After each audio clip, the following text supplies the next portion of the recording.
Hi friends, വെളിപാട് 14:1 പറയുന്ന ഒരു 1,40,000 പേരെ കുറിച്ച് പറയുന്നുണ്ട് യേശുവിനെ അനുഗമിക്കുന്നവർ.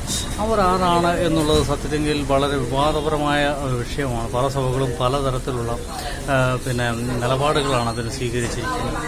പക്ഷേ എനിക്ക് തോന്നുന്നത്, ഞാൻ ചിന്തിക്കുന്ന അല്ലെങ്കിൽ ഞാൻ മനസ്സിലാക്കിയിരിക്കുന്ന ബൈബിൾ പഠനം അനുസരിച്ച് മനസ്സിലാക്കിയിരിക്കുന്നത്, ഇസ്ലാമിനെതിരെ തുറന്ന യുദ്ധം പ്രഖ്യാപിച്ചിട്ടുള്ള ആളുകളെയാണ് സത്യത്തിൽ ഈ 1,40,000 പേരിൽ ഉൾപ്പെടുത്തുവാനായിട്ട് സാധിക്കുന്നതെന്ന് നമുക്ക് മനസ്സിലാക്കുവാനായിട്ട് സാധിക്കും.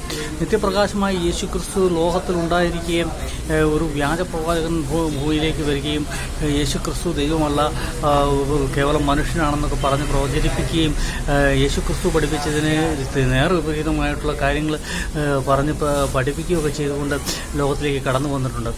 അവിടെ എല്ലാം നമ്മുടെ യേശുക്രിസ്തു പറയുന്ന ഈ ക്രിസ്ത്യാനിറ്റി വിശുദ്ധരായിട്ട് കാണുന്നത് മറ്റുള്ളവർക്ക് വേണ്ടി ജീവൻ വെടിയുന്നവരെയാണെങ്കിൽ മറ്റുള്ളവരെ കൊല്ലുന്നവരെ വിശുദ്ധന്മാരായിട്ട് പ്രഖ്യാപിക്കുന്ന ഒരു സംവിധാനമാണ്. ബദരീങ്ങളെ വിളിച്ചാണ് പ്രാർത്ഥിക്കുന്നത്. ബദർ എന്ന് പറയപ്പെടുന്ന യുദ്ധത്തിൽ പങ്കെടുത്തവരാണ് ബദരീങ്ങൾ എന്ന് പറയുന്നത്.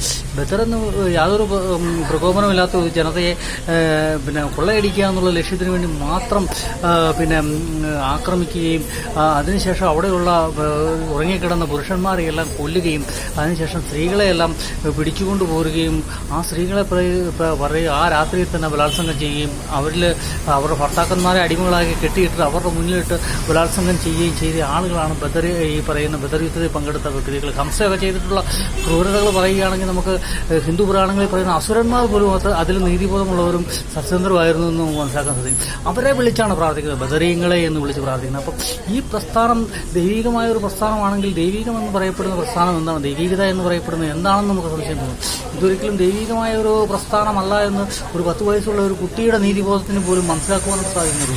പക്ഷേ ഇത് ലോകത്തിൽ നിന്ന് പറഞ്ഞുകൂടാ. പറയുന്നവൻ വളരെ വലിയ തിന്മയുടെ ഒരു ശക്തിയായിട്ടാണ് അവർ ചിത്രീകരിക്കുന്നത്. അവൻ വധിക്കപ്പെടണമെന്ന് അവർ അസന്നിഗ്ധമായിട്ട് പ്രഖ്യാപിക്കും.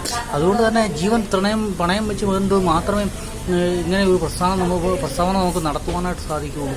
അങ്ങനെ ജീവൻ കൊല്ലട്ടെ എന്നുള്ള രീതി തന്നെ ഈ സത്യം വിളിച്ചു പറയുന്നവരാണ് ഈ 1,40,000 പേര് എന്ന് പറയുന്ന ആളുകൾ. അവരെ ആണ് അതിൻ്റെ അകത്ത് ഉൾപ്പെടുത്തേണ്ടത്. മറ്റുള്ളവരെല്ലാവരും മറ്റുള്ള സംഭവങ്ങളൊക്കെ എന്ന് പറഞ്ഞു കഴിഞ്ഞാൽ ഇപ്പം ഇത് തുറന്ന് പറഞ്ഞുകൊണ്ട് ചിലപ്പം എനിക്കറിയാം ഞാനും മരിക്കുന്ന ഒരു സ്വാഭാവിക മരണമല്ല, ഇത് തുറന്ന് പറയാൻ തയ്യാറാകുന്നതുകൊണ്ട് എൻ്റെ മരണം ഒരു സ്വാഭാവിക മരണമായിരിക്കുകയല്ലെന്ന് എനിക്ക് പ്രെഡിക്റ്റ് ചെയ്യാനായിട്ട് സാധിക്കും. പക്ഷേ ഇത് പറയണം. അന്ത്യകാലഘട്ടത്തിൽ ഇത് കൂടുതലായിട്ട് പറഞ്ഞ ആളുകളെ ബോധപ്പെടുത്തണം. അല്ലെങ്കിൽ ആളുകൾ അവർക്ക് ഇത് മറ്റു മതങ്ങളെപ്പോലെ ഒരു സാധാരണ മതമാണെന്നൊക്കെ വിചാരിച്ചുകൊണ്ട് അതിലേക്ക് ആകൃഷ്ടരായി പോകുന്ന ഒരു സംഭവമുണ്ട്. അന്ത്യകാലത്തിൽ ഇത് നെല്ലും പതിരും തമ്മിൽ വേർതിരിച്ച് കാണേണ്ടതായിട്ടുണ്ട്. അത് കാണുവാനായിട്ട് വേണ്ടിയാണ് ഇങ്ങനെയുള്ള പ്രസ്ഥാനം.